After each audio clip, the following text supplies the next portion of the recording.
Welcome back to the North American LCS and our first game of the summer split. Cloud9 versus Team SoloMid. Chad, this is a replay of the battle between the spring split's first and second place teams. Yeah, and when you look at the history of these teams, it's a very one-sided matchup, despite the crowd chants. Cloud9 is 7-1 against TSM in regular season play and 6-0 in the playoffs.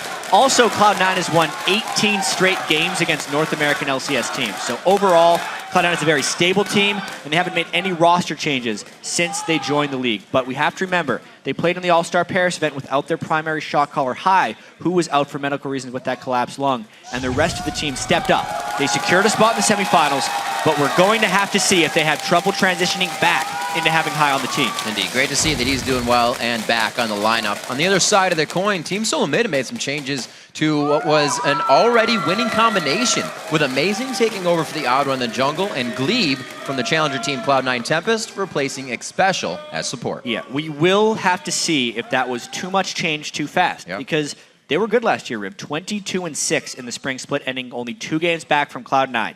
And, you know, on paper, Amazing seems like a fantastic pickup from the Copenhagen Wolves. He had the most total kills amongst junglers in the European LCS, as well as coming out in the All-League second team. But Xpecial was one of the top supports, racking up the second most assists and highest KDA for the position, as well as being All-League first team. That's a tricky change in the bottom lane when you go all the way over there. The bottom lane was something they could rely on last split to perform, and now with Gleeb and Turtle, it's a bit more of an unknown, changing that winning formula. We'll see if it goes. And Team SoloMid gives Cloud9 the advantage for being Rift tested and scoreboard approved, but they believe the changes will give them the advantage in the long run. I almost feel like TSM's going to be an entirely new team because now it's a lot of new players like Bjergsen, Amazing, and Gleeb. C9 has an advantage over most of the other teams by not making any roster changes. They don't really have much to get used to. They can just keep doing what they've been doing. But I think once some of the other teams get settled in with their roster changes, they can have a lot better chance to take games off C9 this split compared to last split. I don't know what team is the strongest right now, actually. There's no team that's better than another just because every team has some problem they have to deal with, whether it's new roster or it's health injury.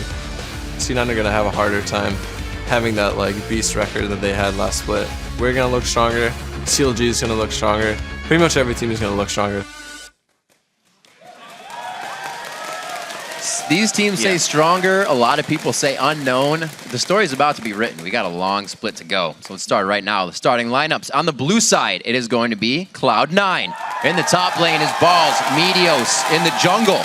High in the mid lane, Sneaky at 80 carry, and LemonNation on support. And on the red side is the new look team SoloMid. Dyrus in the top lane, Amazing in the jungle, Bjergsen in the mid lane, WildTurtle on 80 carry, and of course Gleeb, the new look on support.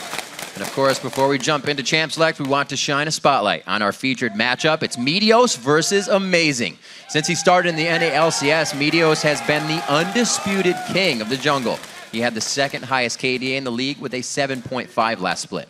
Yeah, and we've seen the rest of the league.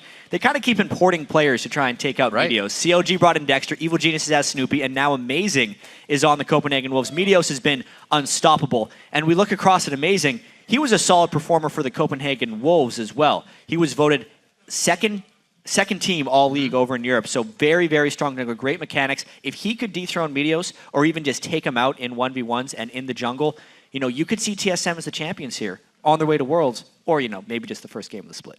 It would be a really big step up in the game. They have to have something on their plate immediately because Cloud9 has weak links they can focus on prospectively right now. If they think about it, unknown commodity in the LCS League in the bottom lane, it could be tough if they just decide to focus that or get a good swap right out the bat on TSM. Yeah, it's going to be so interesting to me just seeing how this Gleeb and WildTurtle roster works out because everyone on TSM has been so unwaveringly supportive of Gleeb, even though he is a relative unknown in the scene. A lot of people say he is a more passive support than Xpecial was, which could translate into more pressure going to other lanes if the bottom lane isn't creating like that. But they do say he's a much more positive influence on the team. That can make everyone communicate better. They could roam around better. They could rotate, do all these things. It's just a matter of waiting and seeing. There's also that period of time when something new happens where you feel refreshed. Hopefully it's not just a period of time for them. It does sink in to work out for them in the long run.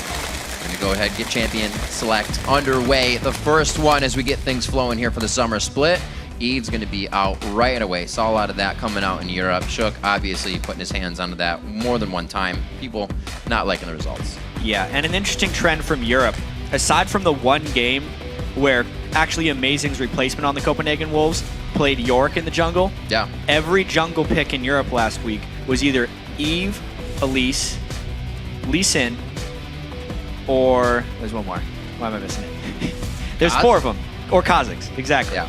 It's kind of like the top lane was at the start of last split, where the jungle is just a rotation of those 4 champions, and with 2 of them banned away already, there's a chance we might actually see something different here from Cloud9. 2 jungle bans against Amazing, and Lee Sin could probably be the 3rd. They might be targeting him out hard. Yeah, we don't see Meteos on Lee Sin too much. When he did, it was like the assist king out of nowhere. He played it beautifully to get the lanes rolling, and he did what he does in the jungle, is find the other jungler and give him hell. A mid lane ban coming out. Obviously, Team SoloMid getting Cassidy out of the way. May see LeBlanc as well, but the Soraka coming in, that's definitely pinpointed it high. The late game is such a terror. If they ban Lee Sin here, as far as Cloud9 goes, it's just such a smart move. Based off everything they know, it's the new guy on them, and they actually ban Elise, which means they take away Lee Sin. The great thing about this is they have first pick. So we mentioned those 4 junglers that everyone in the European LCS relied on against a European jungler that just joined TSM as well. They take Lee Sin, they leave him with a lower tier champion, as they think. Actually, Gleeb having quite a bit of say here, depending on what they're talking about, what the composition is going to be like, how can this play out. The last band taking the full time to get this one out as they do what they need to. And it's going to be a Jax to come out. So they actually leave themselves up a jungler that they can pick. Yeah, that was actually very surprising by Team SoloMid. It basically says Dyrus didn't want to play Jax, at least into maybe Balls' Renekton at that point. It gives them a lot of power picks left up. The Twitch was what Sneaky relied on to do well at the All-Star in Paris, and TSM can get that for Turtle. Turtle's a fantastic Twitch player. I really wonder what they're going to jungle, though. There's still Pantheon available. They could still do stuff like Nocturne. It's just not nearly as proven in this new season. A little bit of Nocturne has definitely been seen lately. A lot of the TF has been coming out too to kind of synergize that global or quasi-global ultimate. We'll see what they have for themselves. The Twitch Shyvana locked in. The Half Dragon for Dyrus, one of his top champions in play, so he's going to be perfectly fine on that in the top lane. And now we're going to see what Cloud9 has for themselves. We'll probably see a support here, since nobody has gotten themselves a yet. Thresh still on the board. LemonNation usually picking that one up if he needs to.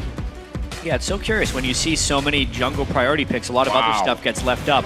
LeBlanc is another thing that High used to play a lot of. It's a big Cloud9 favorite, and it's something Bjergsen dominated with many times in the spring split of 2014. Plus, they got that Morgana pick, which they were undefeated with last split.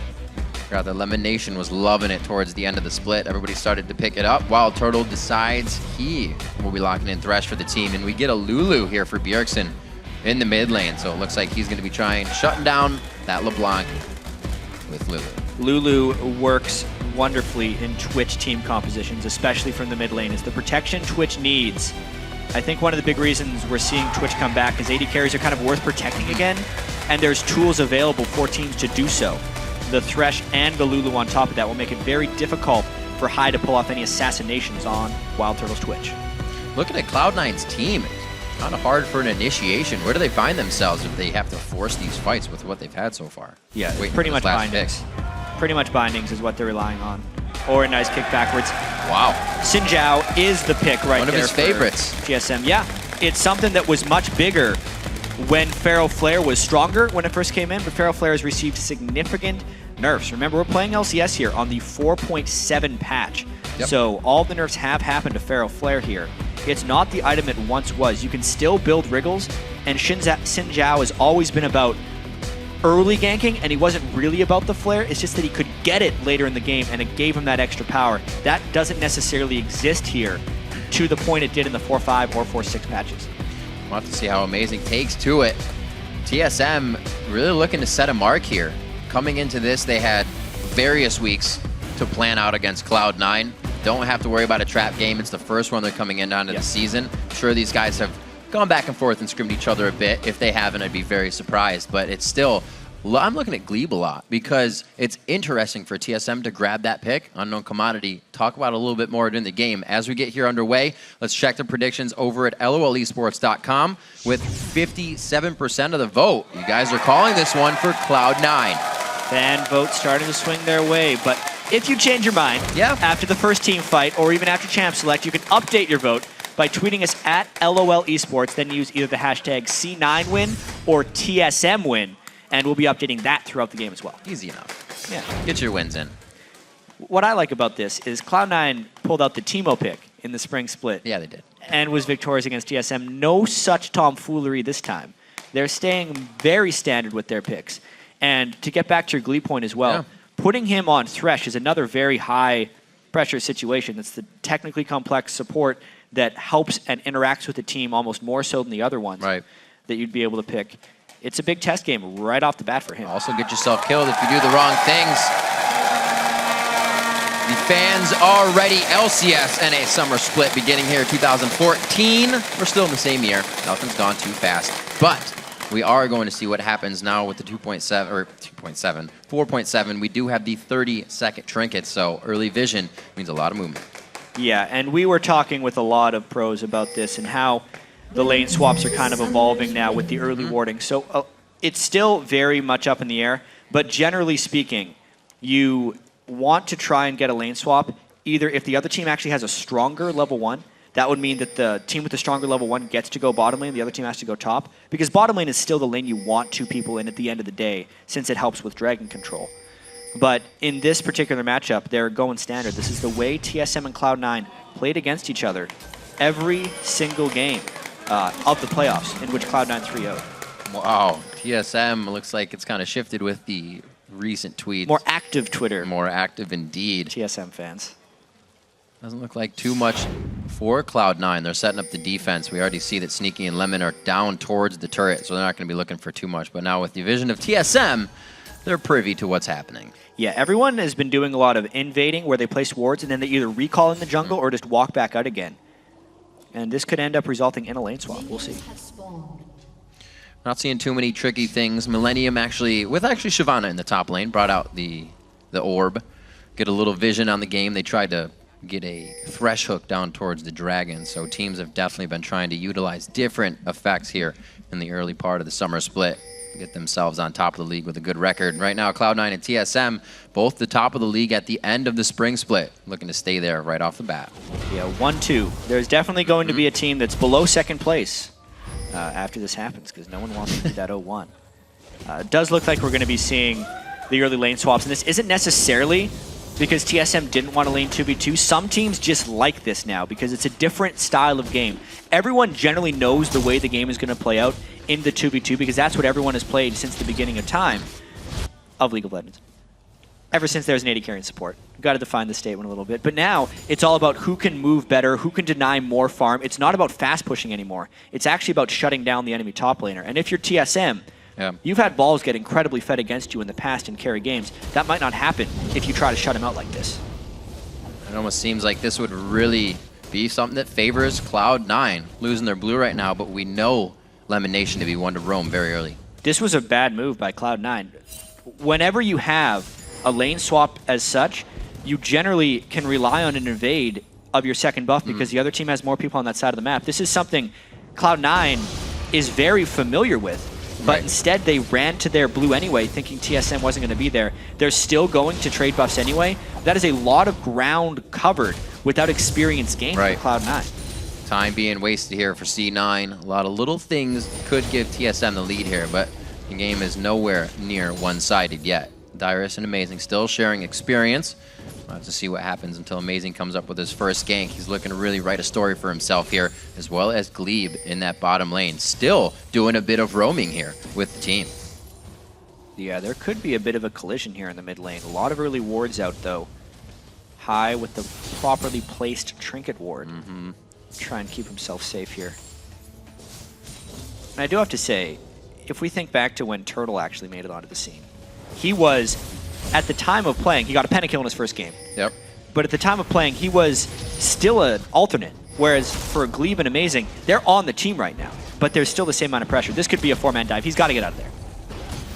He did. Smart play. Ball's getting himself to safety, and Team SoloMid's going to go fast on this top turret. Amazing actually isn't going to give any pressure to that, so they're going to slow this one and try to soak up more experience than get that turret. We've been seeing so much more of this across every league in competitive. It is just about stopping the other team from farming more than doing the fast pushes. And the things you generally just have to track is how far behind are the top laners getting, because that's really the goals of both of these things. The mid laners get to have mostly an isolated game, 1v1 against each other.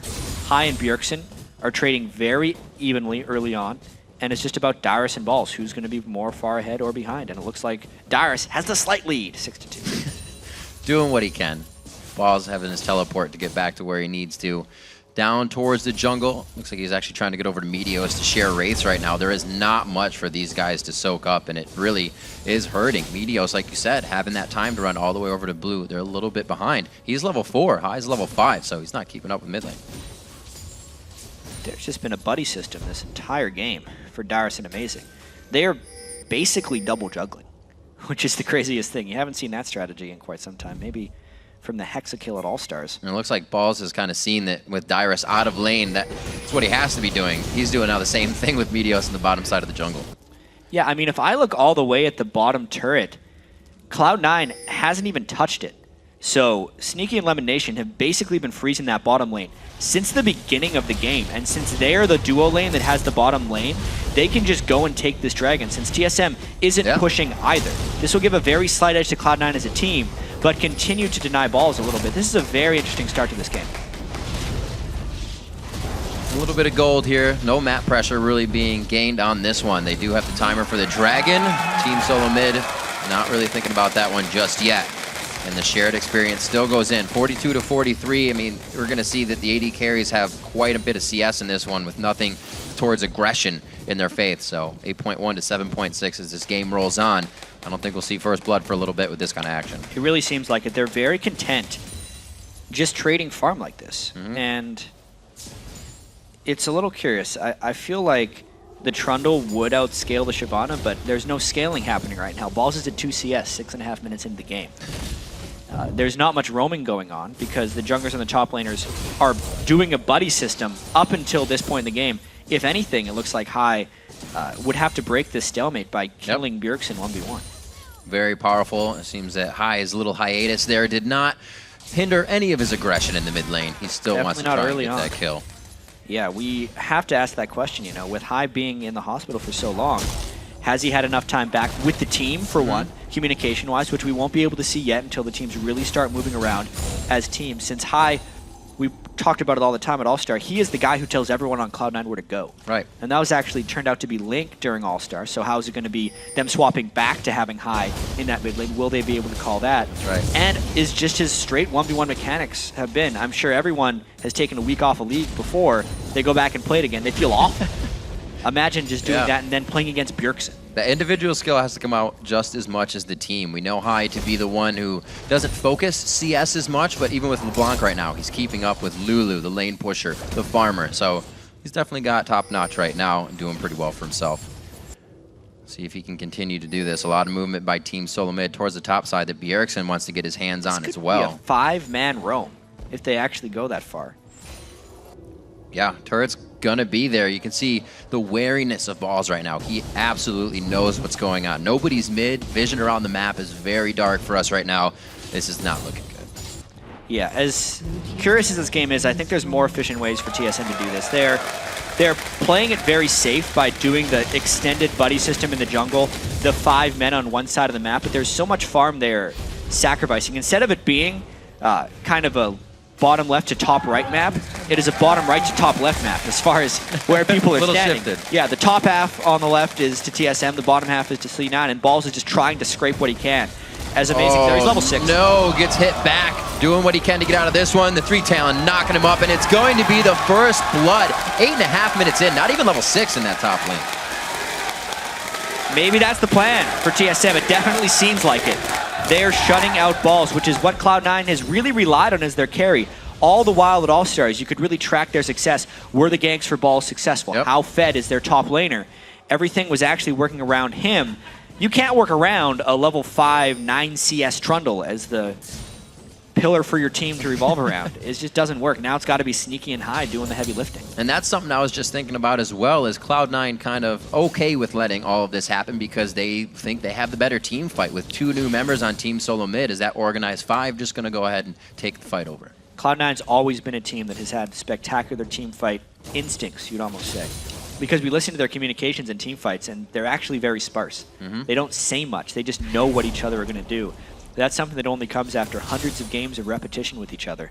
And there's no way TSM can have that immediately. TSM will have to have more pre-planned fights or just stronger initiations outright so they don't have to deal with the innate communication or just synergy advantages of Cloud9.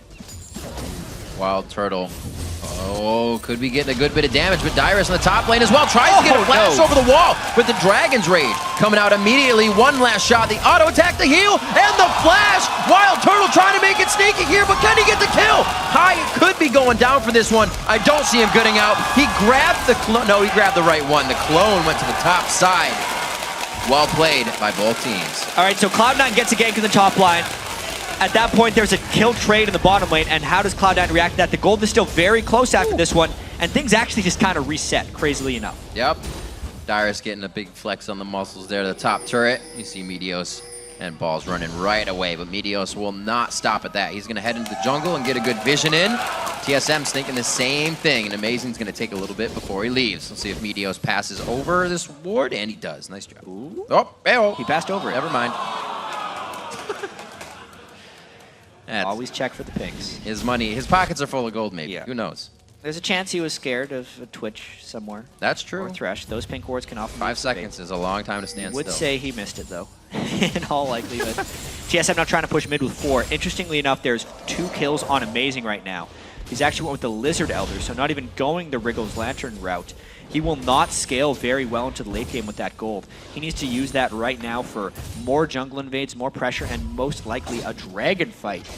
He wants to shop within the next, pretty much right after this camp, so he has spent that 1,200 gold sitting in his inventory, and they can make an advantage. Good job by him recalling right now. So if that happens and you buy the Lizard, are you kind of forced to be a tank, or can you kind of switch into damage still?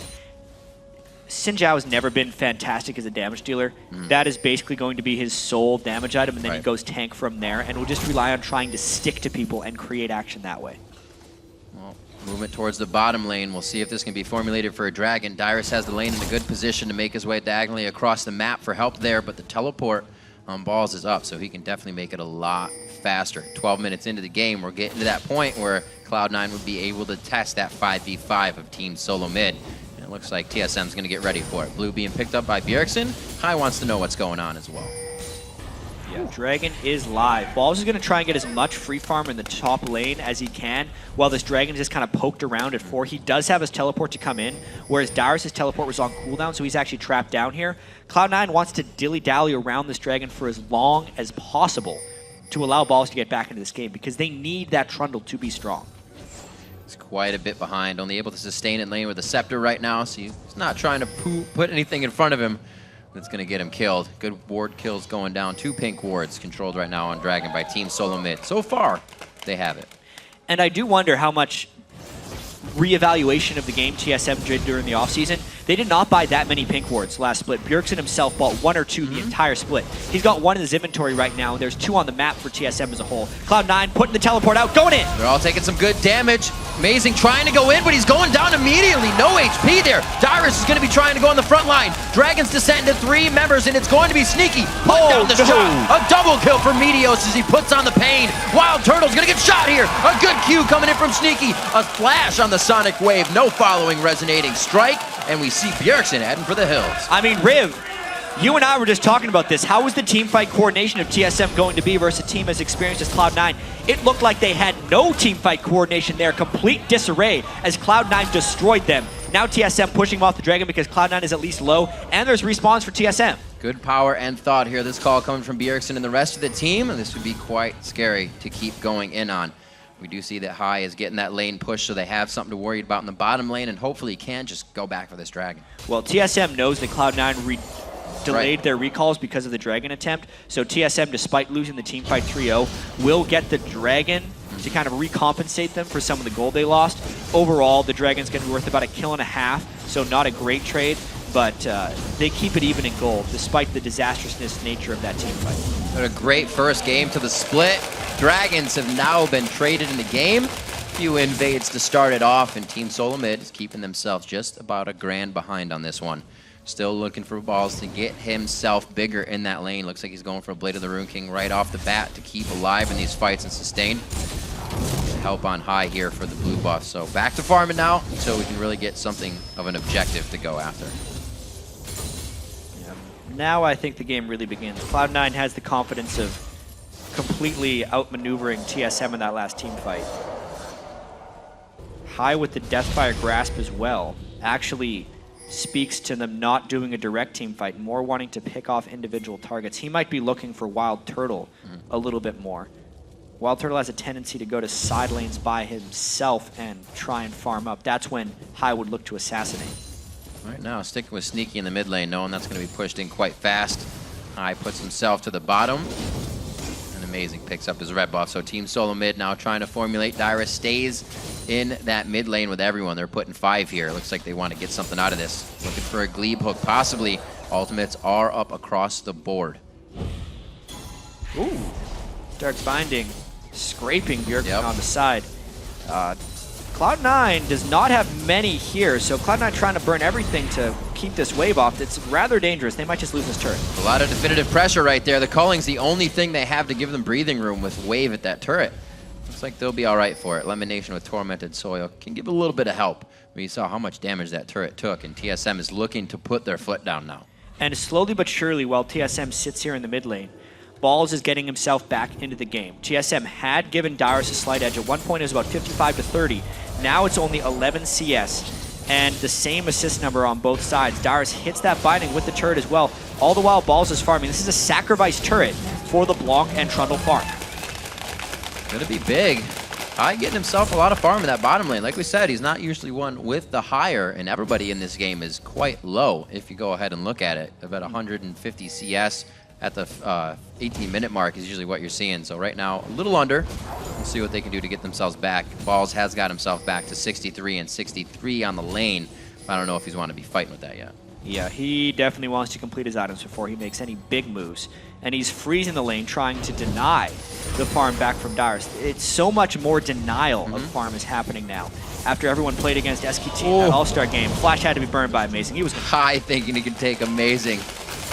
He knows. He knows the clever tricks. Nothing new to him.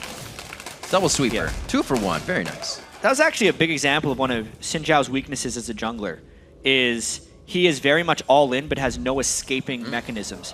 And that's something Meteos was very adamant about on why he doesn't like playing Xin as a jungler, is just because that exact thing. If he is ever in a posturing position and someone else closes on him, he has no option but to either re-engage or burn his flash. If you're on a Lee, Lee Sin, Kha'Zix, you can always either repel or jump away.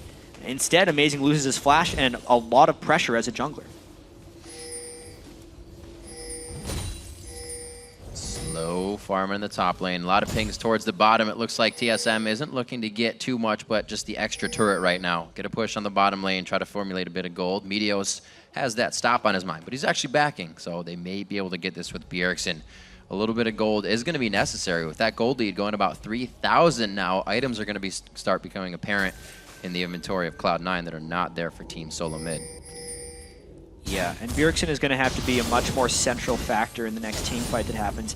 If we get to see another scrap around the Dragon Pit, he needs to be that supportive mid laner, kind of like he was on Karma when they won their semifinal game against CLG in the NA playoffs. He can't just be a no factor, no assists, and he can't take free damage like that. Ooh, Dyrus taking a little bit of pain here. Looks like he'll be able to get out of that one safely. You know, speaking a little bit about Bjergsen, maybe. Speaking about Bjergsen, puts out a Glitter Lance to save the team. Himself in mid lane didn't really see a lot of Amazing like TheOddOne would have been. Definitely not, but that's just because of the nature of the game. We hadn't really seen early games react like this in North America. We've seen early game turret dives, we've seen early game fast pushes, we've seen standard lanes. We haven't seen extended kind of rotate the map 90 degrees and keep playing like we did at this one. Play it sideways. Where it was just top lane denial. With that said, though, 100 CS now on Balls. Cloud9 has successfully stalled the game long enough for him to become relevant. It's a very scary team to be losing your outer turrets to. Once Cloud9 can get into the jungle, most of their team can pop over walls, can do whatever they need to, bind over a wall, and keep that fight going. Team SoloMid in that fight has a lot of defensive and back-off moves to disengage. Cloud9 is looking to do that. With those outer turrets down, they start to move in a little bit more. Make sure they clear out for safety. And there's going to be so many questions as well about TSM as a move throughout the season. Obviously, when you add 2 new players at the very start of the season, you can't expect immediate success because there's so much different in the team. There's many different things to work on. Right. Another thing we have to look at is TheOddOne and how he's going to be a coaching influence. Is it going to be another one of those St. Vicious's coaching team curse where he helps out for a couple weeks and then fizzles out? Is it just saying he's going to coach, or is he really going to be a positive impact, showing Amazing how to work with Bjergsen, how to work with the rest of the team, teaching them how to shot call? And as we've seen so far, TSM has looked a little bit in disarray. That could be because they're a new team. It just means they really have a lot to work on. And it can go to even playing with that person. You know they have the right mind, but you may even still second guess that. Yeah. It can hurt a situation a lot. Balls to the top lane. Teleports up on both sides, and the Dragon is alive, but Cloud9 is already 2 steps ahead on this one. As TSM is actually formulating quite a bit towards the top side now, putting a lot on balls. Well, the idea would have been to put a lot on balls, but they really didn't do anything. While the Dragon was being taken, they had no pressure on lanes. They got maybe a little bit of war control, but Balls is ahead of the game, sees them across the wall. There wasn't even a buff to steal, and now TSM is pushing up the mid lane, or getting pushed up the mid lane. They actually might win on this turret push. Cloud9 staying in the mid, though. This could be a bit of a race trade. C9 without too many minions in the mid lane, I believe. Sneaky gets hit up right there. That's the HP that he needed to stay alive. The calling in the face, and it's going to be the Contaminate to take him down. Sneaky gets twitched at that point. Yep. It's very little you can do when a twitch gets up in your face with Blade of the Ruined King. Sneaky ended up burning both his summoner spells and still fell. So he's even at more risk. He can't necessarily split push like that on his own with Twitch having no eyes on the map. So WildTurtle now has something on his plate that he can go and look for. I don't think Sneaky's going to be doing that, as he said, anymore. The Triforce almost built up on that. He's got a 30 CS lead in his lane. That's what looks like going to be a Phantom Dancer and a Blade. Just see. Sneaky tries. He gets a quick Blade of the Rune King off. Yeah, I mean, Sneaky tried to do all the right things. He immediately turned on him. He used his spells, got auto attacks on in between them, but Twitch just does more. More damage straight off the bat. That's the big reason he's gotten so much prevalence in this type of game, is not only is he a good late game carry, but in the farm denial type of game these guys are playing where you're just not able to farm lanes, WildTurtle shows why there. You pop up on someone as soon as he felt he was safe and he gets a kill. Twitch also providing that one-off in a fight where it kind of ruins the positioning of the other team. They have to be considering spray and pray or rat-a-tat-tat the whole time. And that's going to start doing damage, even though it reduces to 40%. It still hurts as it goes through your team members. 5-3 in kills right now. We're 22, about a half minutes into this game, and TSM formulating towards the bottom side, and that's going to give Cloud9 a bit of a run here. Yeah, they're going to be rushing this. It's a question of how fast can TSM get here. That Baron goes down real fast, and Bjergsen is really lagging behind right now. They do have that Blade of the Rune King onto balls. It's going to help on the percentage damage. Baron down to 3,000, 2,000 now, 1,500. They are close, but Amazing is not. Baron goes down. And Cloud9 is going to set themselves up for a run at the front door. These are positional and shot calling things for Cloud9. We're wondering how Cloud9 was going to adapt with High coming back. It looks like they're right where they left off. They know exactly where to go. They saw the move bottom lane. They just rushed the Baron. No fear, no hesitation. Whereas TSM was caught with Happy Feet running back and forth from the bottom lane. Cost him a Baron. Very much out of position. An error indeed for Team SoloMid, especially with Bjergsen so far behind. An uncontested Baron, only 23 minutes into the game, something we usually see as a fight and a crazy take. They're going to do whatever they want here. Sneaky trying to act as bait in mid, balls with a push towards the top lane, and Team SoloMid is going to have the multitasking now to take care of. Yeah, Dyrus trying to do some attention drawing over here, getting that bottom lane turret down as low as he can. Still can't take that one out. The longer he is down there, the more dangerous it becomes for TSM. There's a big gold lead and a Baron buff. A 4v5 dive, even with the teleport threat up, could still end the game if you're TSM. That attack speed coming out of balls on Trundle. Another turret goes down. A big surge of money coming in with Baron and 2 following turrets to only lose 1. No members have even dropped in this last experience. that Cloud9 had, and Dyrus is going to do what he can. Teleport's still up, but he's going to decide to go back now. Yeah, a 1 turret 4-2 trade. Maybe the best TSM could have done considering the circumstances that they were down a Baron buff. Now is where the map really starts to get starved out. You can see there's 2 pink wards on the map right now for Cloud9. There's 4 more in inventories. Lemon already has a pink ward out, so they can get 5 pink wards on the map right now as they try and completely control the vision of every little jungle minion of TSM. And since they've taken out all of their outer turrets as well, they can really start starving out the farm. If you're TSM right here, you don't have many plays. You may want to wait in the jungle and hope to catch someone warding while Balls is bottom, but that's a dangerous game against a team with a big gold lead and a Baron buff. And it's scary to give a team this kind of lead at this time. We talked a little bit about TSM's changes. Cloud9, first place in both splits, same roster, 2 seasons running. They know when to turn that mark on. They know when they can push the next level. And how much better did the other 4 members of the team get playing at All-Star? They got to scrim so many times against SKT. They got the experience against the Chinese teams. They beat Fnatic even. They did very, very well. And a lot of that experience might be showing through here. Obviously, it's just 1 game. Can't read too much into it. We got 27 more after this. This performance looks real good, though. They got the members in the right spot every time. A little bit of a gathering here in the bottom lane, and there's not much that Team SoloMid can do. Brute force takes the turret down. They were afraid to guard the outer turret. That's how it goes in this much strength in the game. Yeah, how can they really get through the siege now? Do they land hooks? Are they willing to dive?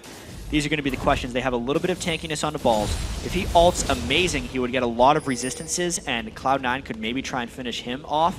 That might be what they're waiting for because they're not trying any type of split push. Expect them to get very aggressive on this next wave. I wouldn't doubt it. LemonNation rushing a Zanyas for himself as well. These guys have the ability to start that fight and make it their own. Oh! Dyrus down to 300 HP. That's balls onto the turret. He is completely focusing it with the rest of the team. They know what objectives have to happen, when they have to happen. They're onto the inhibitor, only taking bits of damage here and there, and they're completely fine to stay. Yeah, TSM looks honestly a little bit discombobulated right now. They do not seem to have that decisive voice of go.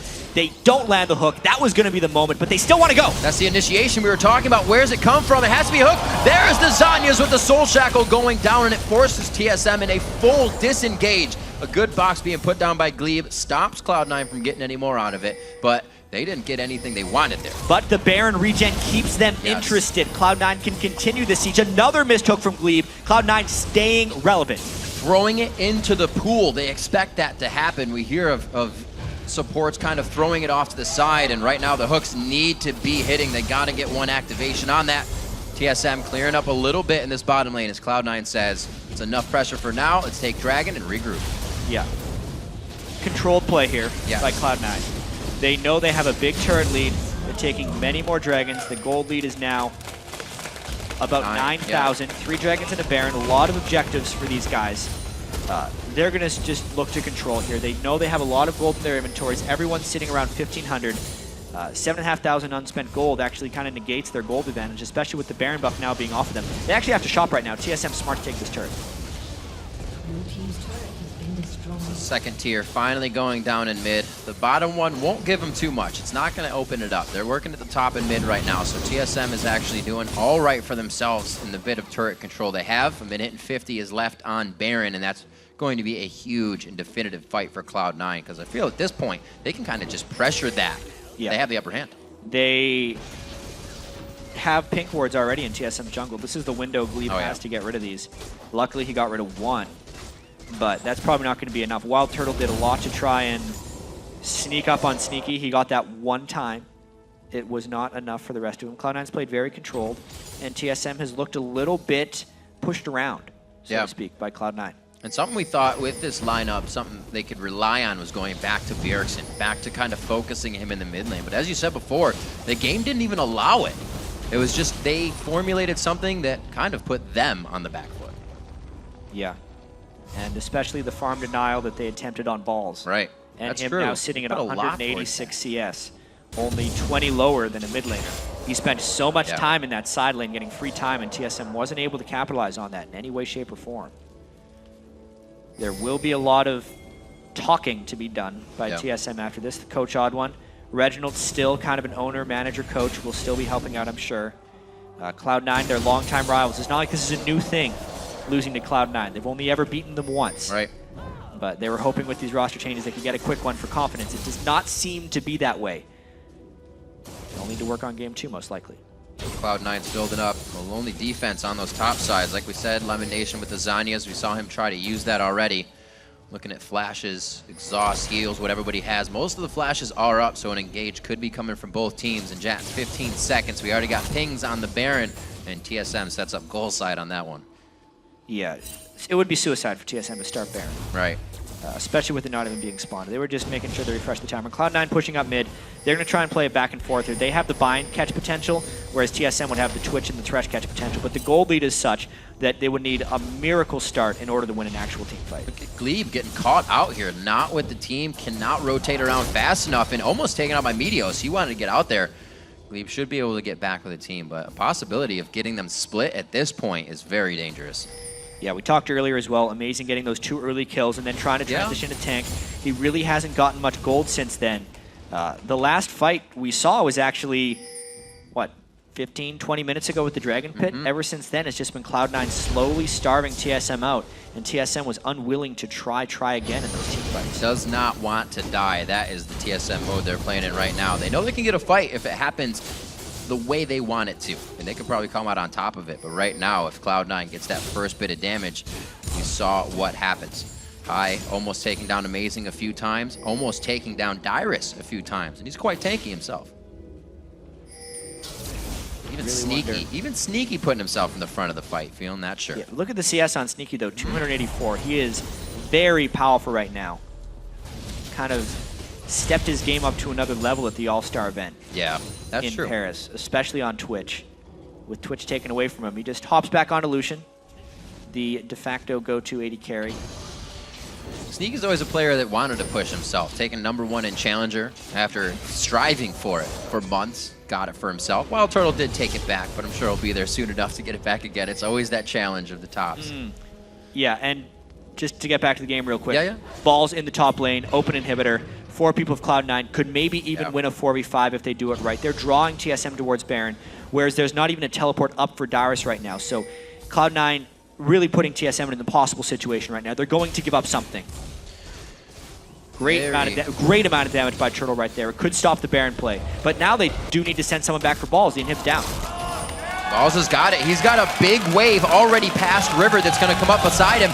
This is Cloud9 now to stop the backs and hinder that from happening. TSM has still sent nobody back. There is a ping in the base. They're aware, obviously, of what's going on.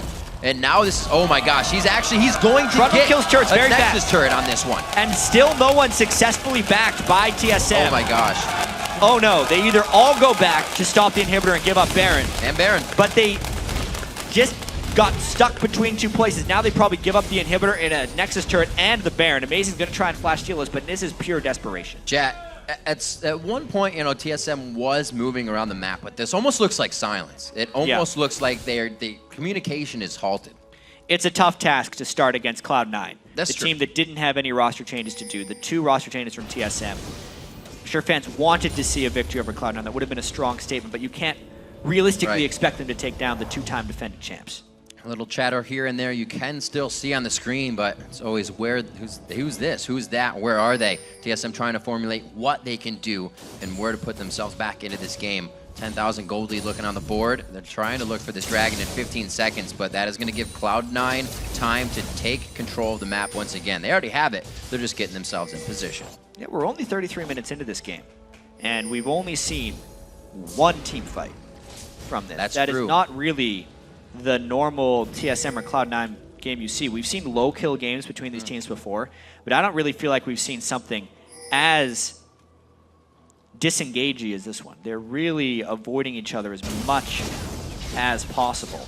And that could just be TSM being a little bit passive, a little bit scared of what to do.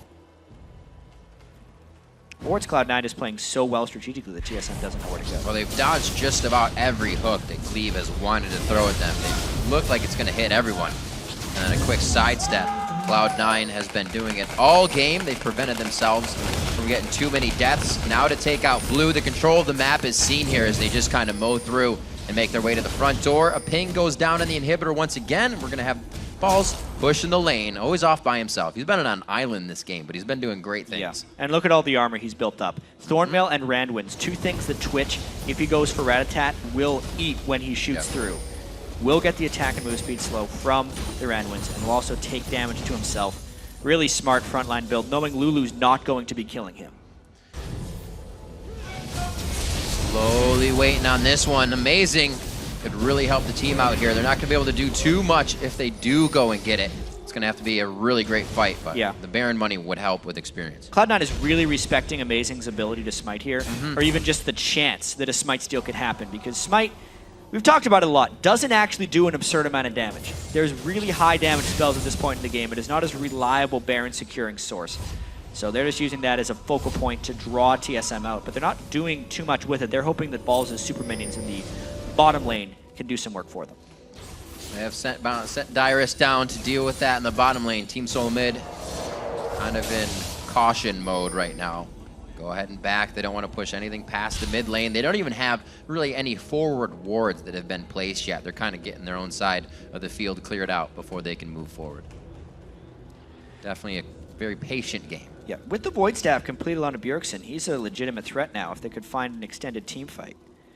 But there's a Death Cap DFG Void Staff LeBlanc against a team with very little magic resistance, especially an AD carry with no magic resist items. He wants to find a tree. He's got to watch out. Haddad decides to go back instead of forward. Not getting out the rat-a-tat on that one. Just regular shots out of ambush. They still have the ability to fight on this. But they're saying, even if he's hurt, it does hit him coming out of the brush. They miss Meteos just on the edge of the hook. And once again, both teams kind of testing the waters here as they stare at each other face to face. Wards on both sides giving vision. Dyrus pushing the bottom lane, but he does have a teleport in. Keep an eye on any of the wards they'll be using. A lot of caution being displayed by Cloud9 here. High backed immediately after taking a small amount of harass from WildTurtle. And they immediately burn the culling as soon as TSM looks towards initiation. Blue Elixir on high. He's ready to put out that extra bit of damage, get his kill ready, but he's still getting pushed down the mid lane. Gonna get a good split on the team here. Cloud9 is actually without high on this one if he can't get to the fight too quick. Gleeb getting in close, but the shield's already used. High can always flank around from the back, though, if this fight does start. The hook is not onto a priority target, and High is in the back. He could try to assassinate. This is the fight Cloud9 wants. Balls eats down onto Amazing. It's gonna be big damage. Meteos gets hit up. Dyrus to the back line. Actually, Dragon's descent towards out of the fight, really. Not getting burnout damage in there. It's gonna be LemonNation going down, but Gleeb falls as well as the supports hit the ground. WildTurtle's the next one to go down. He can't get in ambush mode. Amazing and Dyrus are running for their lives. The pickup, the calling, one more stock, and High get the WQ. Distorting in range as the Glitter Lance hits, and it does not look like he'll have it. Almost getting taken down by the Wolf crit, but it looks like a safe getaway. 7-4 as Cloud9 moves into the base. It's actually only a 2-for-1, and they get the inhibitor, but really, how much more can they get out of this? It seemed like a great start to the fight, but a pretty miraculous escape by TSM. Bjergsen gets back, and Amazing is doing his best to juke High. Quick cue. A little curve along on that one. Oh, lands? No, he doesn't get the Glitter Lance on his. Greedy. Whew. Oh, boy.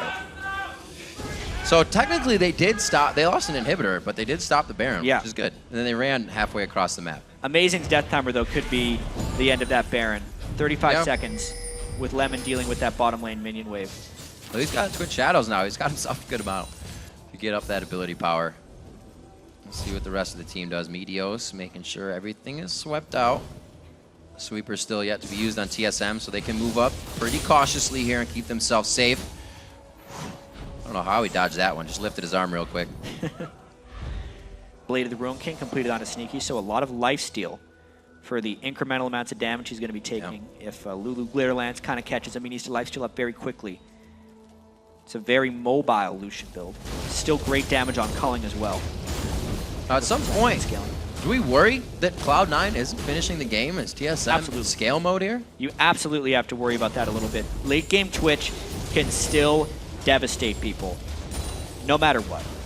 And that is going to be a worry. You know, it's an 11,000 gold lead, 38 minutes, but still only 4 kills, and Cloud9 has maintained a certain level of control that they haven't necessarily capitalized on. So there's probably an added emphasis now for them to really go for Baron. They see Dyrus, they're going for it, they know they have war control, and they actually have Spooky Ghost playing defense for them. There's the Baron. Baron goes down. Everybody's quite close to level 18 on the side of Cloud9. It may not take much more for this game to be over. Bjergsen with a good glitter lance on the backside. Oh, he gets the W! The lantern out as Gleeb comes for safety, but that is a very hurt Bjergsen. He does have home guards to get himself back in, but we'll see what they can do as Cloud9 moves in. He saved his ultimate, but the minion wave is arriving soon, and Balls is there now. They're trying to get inhibitor number 2 while TSM back to minions base. necessary to start that one off. They come in slowly to keep it going and lower the armor a little bit on the turret, but as they make their way out 40 minutes in, they drop the second inhibitor. Oh, they don't sweep the ward, though. This sneak hatch attack is not necessarily going to work. It's worth a thought, though.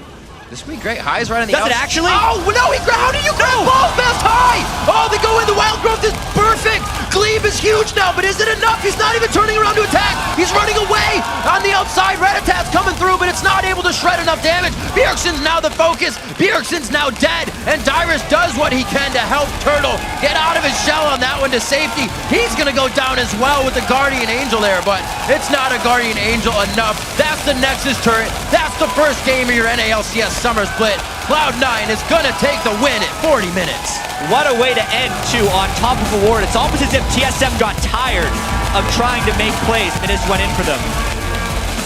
Cloud9 right there. A nice victory. 71,000 gold, 13 kills to 5. Nice return for High. Very good return for High. Still kept the aggression up, kept the CS up in the game. Seemed like they were a little caught off guard by what happened in the early part, but knew what to do immediately. It wasn't a thought process, it was just already in line. Well, they were the ones that got their top lane farm denied many times at the All-Star in Paris, and they had time to rethink how to go around that. Ball says, I know what this is. Yeah. Right there. 254 CS after being denied early on that trundle. Cloud9, much like in the spring, starts 1-0 in the summer. And I think, I'm saying, not think they think, but Cloud9 came into this one saying, I think we'll just see what we can, wait to see what we get.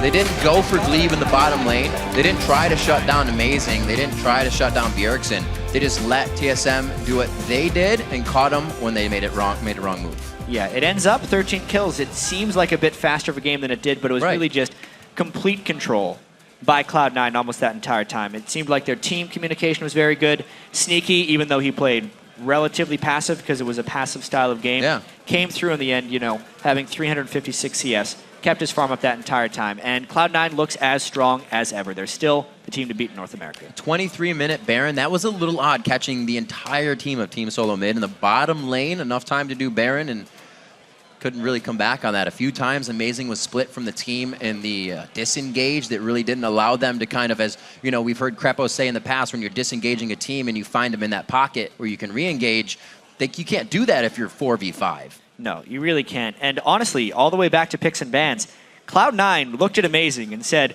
we're going to put you out of your comfort zone. This is your first game in North America. You're with a new team. There's a bunch of expectation coming in. We're taking away the 4 best junglers. And then you have to play Xin Zhao, who is a very one-dimensional jungler. Even if he can still be effective, you're not allowed to, there's not more of a polar opposite between Xin Zhao and Lee Sin. Lee Sin has the most utility. Xin Zhao dashes at you and tries to knock you up in the air. It's a completely different ball game, and they really neutralized Amazing skill level. We saw a few times how High on LeBlanc really kind of punished the fact of that all-in on Jin. Can't get out, like you said. Let us know what you thought were the standout moments by tweeting us at LOL Esports and use the hashtag LCSBigPlays. Very good stuff in that one. I'm sure there were a few plays to be looked at. I'm glad to see we got Meteos back on Lee Sin. I said he was an assist king, but he goes 4-0 and 7 in that game. Actually, they had their choice there. They could have had Lee Sin or Elise because their final ban in the first pick, they picked Lee Sin instead. Maybe a bit more of an insult to Amazing. So now let's send it over to Freak and Kobe at the analyst desk for the inside story on Cloud9's first win of the split. Thank you very much, Riv. Guys, we're joined by Meteos now, the jungler, the 407 Lee Sin. So, start with the picks and bans. They talked about it. 3 jungle bans, first pick Lee Sin. What's the plan there? Well, those are pretty much the strongest 4 junglers right now, and Amazing has said multiple times that he's most comfortable on those champions. So if someone's really comfortable on a certain amount of champions, you can take them off those champions, then it's a good strategy, so we went with that. It seemed to work out well for you guys. Let's talk about the early game, though, because this was a pretty slow early game, and both teams had 2 versus 0 lanes. So each team basically gets to control 2 lanes. The mid lane they're fighting, and then one side lane. What did that strategy? Did you guys develop that coming in, or did that just kind of develop as the game unfolded? Well, without going too much into our strategy, it sort of just happened as the game unfolded because the 4v1 or the 4v0 pushes that you saw a lot at the end of last split aren't really as good anymore because teams have learned how to counter it, and the towers are tankier now, so they don't go down as fast. So it's just basically a new strategy that's come around. Okay, so then as the game kind of unfolded, right, you had this weird situation where the top lane has been jungling the entire time. You had like 67 CS combined, like you and Balls together at 10 minutes. How do you get those guys back into the game? They've got to be tanks at some point. Okay, well, the best way to get the top laners back into the game is with ganks. And in the beginning of that game, it actually went both ways. Amazing got first blood on Balls because he was a little overextended as Trundle. Champion doesn't really have great escape, so he was able to get caught by Xin Zhao with a good flank. And then right after that, me and Balls were able to get a kill on Dyrus. So basically, ganks are the best way to get them back into the game because due to the fact that they've been starved for so long, they are weaker than most champions. But the junglers, they're not really ahead, but they've at least been farming their jungler the entire time, so they're somewhat strong. And I think we both had LA Lizard at the time, so that's probably the best way. Yeah, so there was a little variation between you guys and TSM in the beginning of the game, but really the difference in this game came down to objective trades in the mid game. So let's bring up a replay of one of those objective trades. Cloud9 just did it better. You guys use in this one the advantage of Balls having his teleport up and using Dragon to draw TSM out. Can you walk us through this replay? Okay, so I think at this point, Dyrus didn't have TP, so they had to 5-man group, and then they started Dragon because Balls was pushing top, and then we just had Balls TP in the middle of their team, and I think we had better positioning than them, so we were able to sort of split their team off with Balls' TP, kill their front line, Turtle sort of got caught back here, and we were able to get a really good fight. And then we messed up after it because we didn't notice where Lulu was. We thought he sort of ran away, but he was in our jungle, and so we started Dragon, couldn't do it, Lulu came back, scared us off, and then they ended up getting it, which was a good outplay by them, but I think we still came out ahead overall because of all the kills we got. Yeah, it was 3 kills for a Dragon is generally pretty positive for your team. So then after that Dragon fight, you guys were up a couple of kills, you're up a couple thousand gold, and we have this like 20-minute stint where it's like Ball split pushes off on the one side, and you guys are like just dancing at Baron. Why was this 20 minutes long? What kind of broke it? You guys finally chose to fight later on. Well, it was a long game because both teams didn't really want to overcommit for something that could lose. It's the first game of the season, so I think we were both kind of nervous going into the game, and I think we had the advantage most of the game, but our Lee Sin's not really a champion that's just easy to force things on people, into the mid and late game, because if you try flash kick and they flash out, you sort of just end up in the middle of their team by yourself.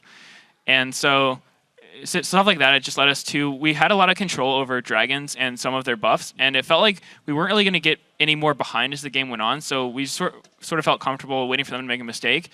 We tried a lot of Baron baits. They handled it pretty well. We weren't able to get it, but then finally we were able to get something that worked.